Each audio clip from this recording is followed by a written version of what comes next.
Audio Jungle.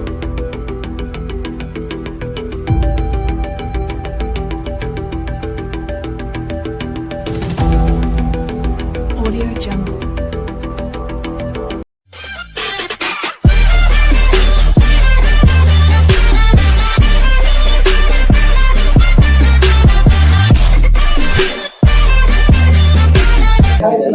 चलिए आज हम आपको बताते हैं एलजी वॉशिंग मशीन में 4 तार का यदि आपको टाइमर मिल जाता है, ये आपका एलजी वॉशिंग मशीन का टाइमर है। इस टाइप का यदि आपको कोई टाइमर मिल रहा है तो इसकी वायरिंग हम कैसे करते हैं। तो किसी भी सेमी ऑटोमेटिक वॉशिंग मशीन में आपको इस प्रकार के टाइमर का कनेक्शन जोड़ने के लिए सबसे पहले तो यह जानना होगा कि अभी तक आपने जितने भी प्रकार के मशीन को बनाए हैं जिसमें आपका एलजी का ये 4 तार का टाइमर किस प्रकार से जुड़ेगा, ये तो आप सीखेंगे ही।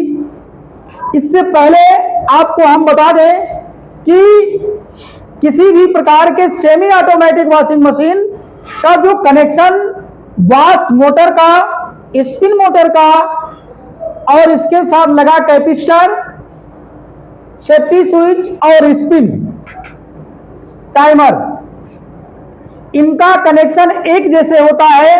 कोई भी सेमी ऑटोमेटिक वॉशिंग मशीन आप बनाते हैं, कनेक्शन में जो परिवर्तन आपको मिलेगा, तो कनेक्शन के परिवर्तन में आपको जो मिल रहा है वो आपका मिलता है टाइमर। अलग अलग कंपनी का वॉश टाइमर होता है। यदि आपको वॉश टाइमर का कनेक्शन मशीन में समझ में आ जाए तो आपको ज्यादा अध्ययन करने की जरूरत नहीं होगी। तो आज हम आपको बताते हैं, ये आपका एलजी का 4 तार का वॉश टाइमर है। यहां देखिए, यहां पर हमने कंपोनेंटों को बना दिया है। अब इन कंपोनेंटों को यहां पर हमने पहले से ही जोड़ दिया है। अब इन कंपोनेंटों को कनेक्शन कैसे करके आप वायरिंग कंप्लीट करते हैं, इसके लिए ये आपका वॉश मोटर है, यहां वॉश मोटर बनाया गया है। ये आपका स्पिन मोटर है, ये आपका स्पिन मोटर है। सेफ्टी स्विच ये है, ये आपका बर्जर है, यहां पर बर्जर बनाया गया है। 4 तार का एलजी टाइमर बनाया गया है। स्पिन टाइमर आपका यहां है, सेफ्टी स्विच यहां है। तो अब हम इसके कनेक्शन को एक बार कैसे जोड़ते हैं ये बताएंगे। तो चलिए आज हम इसके कंप्लीट कनेक्शन के बारे में जान लेते हैं कि एलजी का जो 4 तार का टाइमर है इसमें कैसे जोड़ते हैं। चलिए आइए, यहां ध्यान दीजिए। एलजी का ये आपका टाइमर हम कैसे जोड़ते हैं, इसके लिए यहां पर ये डायग्राम बनाया गया है और इस डायग्राम की सहायता से हम इस टाइमर को मशीन में किस प्रकार से जोड़कर मशीन को चलाते हैं। मशीन कोई भी हो, सेमी ऑटोमेटिक मशीन में आपको ये आपका wash motor, spin motor, safety switch, spin timer, wash timer, Berger के साथ कनेक्शन करना होता है। इसके कनेक्शन को करने के लिए एक बार अगर आपने इसे ध्यान से देख लिया है तो आपको फिर दोबारा समझने की जरूरत नहीं पड़ेगी। आपको यहाँ एक एक तार की हम वायरिंग इस प्रकार से बताएंगे कि आपको दूसरी बार इस वीडियो को नहीं देखना पड़ेगा। इसके लिए आइए पहले आप इसके न्यूट्रल और फेस पर ध्यान दीजिए। जो भी मशीन आपको कभी मिले उसमें न्यूट्रल और फेस से ही हम वायरिंग को स्टार्ट करते हैं। यदि आपको इसकी वायरिंग समझ में आ रही है कि न्यूट्रल कहां जाना चाहिए, फेस कहां जाना चाहिए, तो आपके लिए पूरा डायग्राम आसान हो जाएगा। अब आप ऐसे सोचेंगे कि ये वाला तार यहां जोड़ना है, ये वाला तार यहां जोड़ना है, इसको यहां से जोड़ा गया है, तो ऐसे ही आपको जीवन भर याद करना पड़ेगा। तो इस तरह से डायग्राम नहीं समझा जाता। डायग्राम समझने का मतलब यह होता है कि न्यूट्रल सप्लाई कहां कहां जाती है, एक बार में समझ लीजिए। फेज सप्लाई कहाँ कहाँ जाती है उसे समझ लीजिए। उसके बाद टाइमर में कुछ विशेष बातें होती हैं, उसको समझना है कि टाइमर अलग अलग कंपनी का आपको वायरिंग के लिए अलग अलग प्रकार से यहां पर मिलेगा। इसके लिए यहां पर एलजी टाइमर 4 तार का यहां पर हम वायरिंग समझाएंगे कि इसे आप किस प्रकार से जोड़ते हैं। आइए इसकी वायरिंग पे हम प्रकाश डालते हैं। तो अभी हमने आपसे बताया है कि न्यूट्रल सप्लाई और फेज सप्लाई को ही जोड़ना होता है। तो सबसे पहले जान लेते हैं कि न्यूट्रल कहां कहां जाएगा। मेन लीड का एक तार न्यूट्रल सप्लाई, ये न्यूट्रल सप्लाई आपका देखिए, ये इसका बर्जर है, मशीन में लगे बर्जर से न्यूट्रल तार को सीधे जोड़ दिया जाता है। वही न्यूट्रल सप्लाई आपका, ये न्यूट्रल सप्लाई आपका यहां से, ये देखिए थोड़ा सा ये इसके साथ नहीं रहेगा, बॉडी अर्थ अलग होता है। ये न्यूट्रल सप्लाई आपका यहां से वाश टाइमर में आ जाता है। टाइमर में नहीं, वाश मोटर के कॉमन से जोड़ते हैं। और यही न्यूट्रल सप्लाई आपका स्पिन मोटर के कॉमन से जोड़ देना होता है। तो इस तरह से आपने न्यूट्रल तार को कैसे जोड़ा है ये समझ में आ गया। अब हम दूसरे तार की वायरिंग समझ ले तो ये वायरिंग कंप्लीट हो जाती है। इसके लिए फेज सप्लाई लीजिए। अब यहां से आपका फेज सप्लाई, ये फेज सप्लाई यहां से निकल रहा है, 2 जगह जाना चाहिए, ये याद होना चाहिए, ये याद आपको याद करना है। फेज सप्लाई यहां से 2 जगह जाएगा। कहां कहां? ये एक आपका चला जाएगा, ये जो वाश टाइमर लगा हुआ है, वाश टाइमर में चित्रानुसार आपको जोड़ देना है।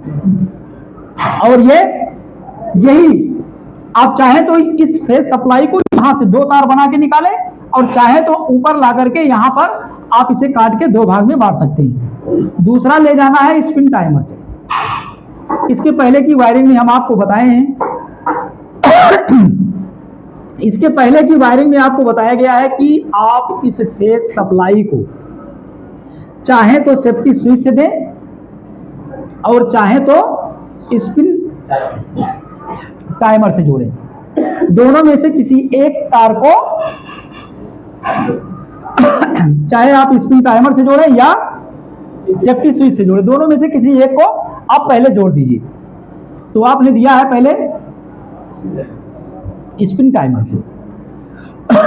ये स्पिन टाइमर की सप्लाई जब आती है तो स्पिन टाइमर को जैसे ही आप घुमाते हैं, ये सप्लाई यहां से निकल करके आ जाता है आपके सेफ्टी स्विच में।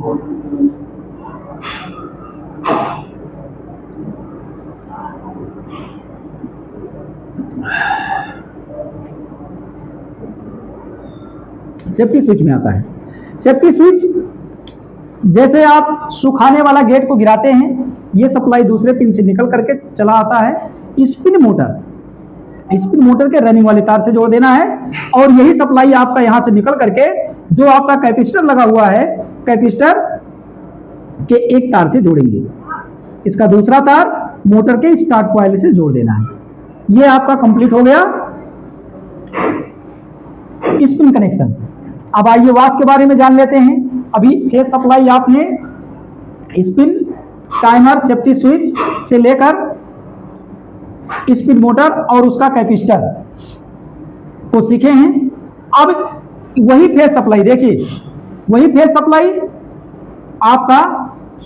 आपको चित्रानुसार बर्जर वाले तार के बगल फेज देना है। यहां फेज आपने दे दिया, तो जब आप यहां फेज देते हैं तो इसके अंदर एक छोटा सा फंक्शन आपको समझाएंगे, 1 मिनट लगेगा, वो कार्य कैसे होता है। ये जो फेज सप्लाई यहां जा रही है, ये फेज सप्लाई इस प्रकार से कुछ कार्य करता है, समझ लीजिए। टाइमर के अंदर का फंक्शन है, देखिए। अब इसके जब इसे आप घुमाते हैं तो इसके अंदर एक छोटे छोटे गियर लगे होते हैं। तो जब आप इसे एक बार घुमा देते हैं तो ये सप्लाई, जो फेज सप्लाई आपने दिया है, ये सप्लाई एक बार इससे जुड़ जाता है। थोड़ी ही देर में ये सप्लाई कट जाती है और ये इस तार से जुड़ जाता है। इस तरह से ये फेज सप्लाई एक बार इससे और एक बार इससे, एक बार इस तार से एक बार इस तार से अंदर टाइमर के अंदर ये कटता है और जुड़ता है, तो आपका ये फेज सप्लाई, ये दोनों तार फेज का आपके वाश मोटर के रनिंग और स्टार्टिंग से जोड़ देना है।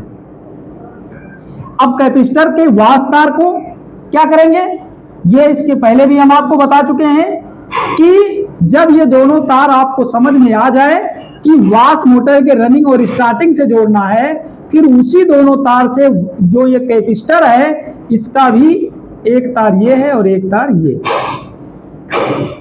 रनिंग और स्टार्टिंग से चाहे जिसमें जोड़ दे, कनेक्शन आपका सही होगा। इस प्रकार से अब इसमें आप बताएं कोई ऐसा तार छूट गया हो कि जिसे आपको समझ में ना आया हो, है कोई?